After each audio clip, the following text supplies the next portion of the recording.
Now, one of the later things that we added is something we are actually really proud of, and something we believe will make a huge difference to the users that are working in Struct PIM.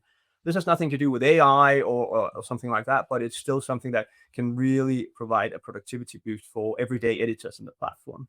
And what it is the inline edit. So here I'm in the Struct PIM table that we know. We've updated that to support different cases. So for example, if you see here now, I'm hovering a long description here, so I can actually have it shown here so I can see how it looks in real life, so I don't have to sort of just look at this one line here. What I can also do now is that I can switch this one off to allow me to actually pull the columns to be wider than my screen area here. So now I got a horizontal scroll bar here, so I can have more information shown.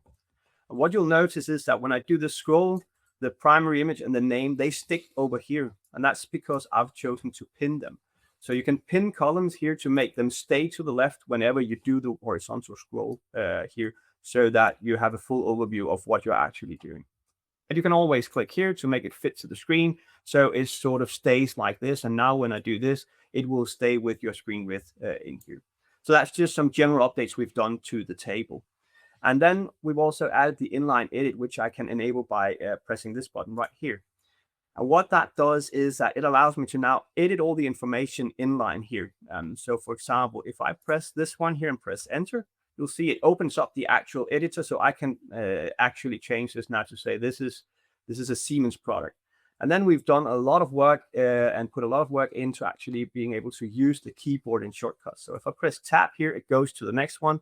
You'll see it opens up the long description here that I can start to write it out here. So I can tap between these, and you'll see I get the corresponding editor that actually works with the kind of data that is stored in this field here. So that goes for rich text editors, selects lists from global list like you're seeing here, even image selectors, and also complex attributes and list attributes can be used within this. So all the attribute types that we have are supported through this here. What you can also see is that when I've made a few changes here, it sort of gathers everything down here, so I can see how many changes did I make and what did I change here. What you'll also be able to see is that there's this little green thing in the top left corner here. And if I hover that, I'll see that the previous value was Samsung and the new value is Siemens. And I can choose to undo that if I want to here.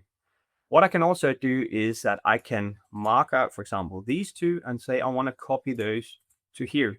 So I can copy and paste the data between the columns that we have in here as well, to make for a very efficient way to move data around in the platform here.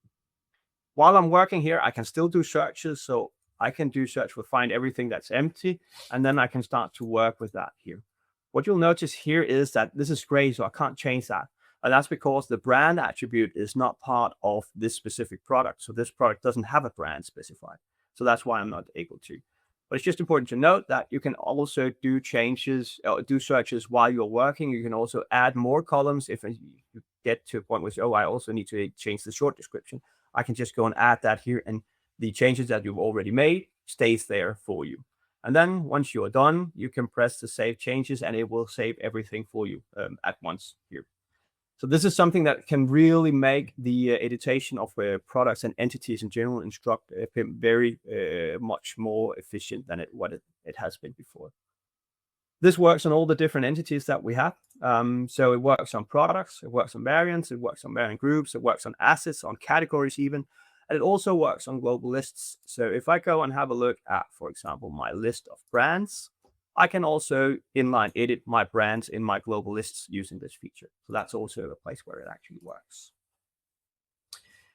If we look at the table here in general, you'll see that we've changed a few things about the layout, but otherwise it stays the same. So for users who've been used to working with this, it is still the same feeling here.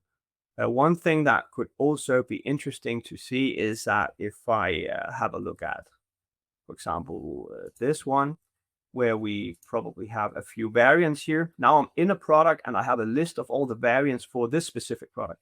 Here I can also use the inline editing. So whenever I have the search table that shows me either products or variants, I can do inline editing. even though I'm not viewing the full set of variants here, I'm just viewing a subset that is actually connected to this specific product here. So we really tried to make it available as many places as possible here. So this is something that we've already got a lot of feedback and a lot of positive feedback, and we really believe that this makes for a huge productivity gain for the users that work a lot in the platform here. So we're very excited about that.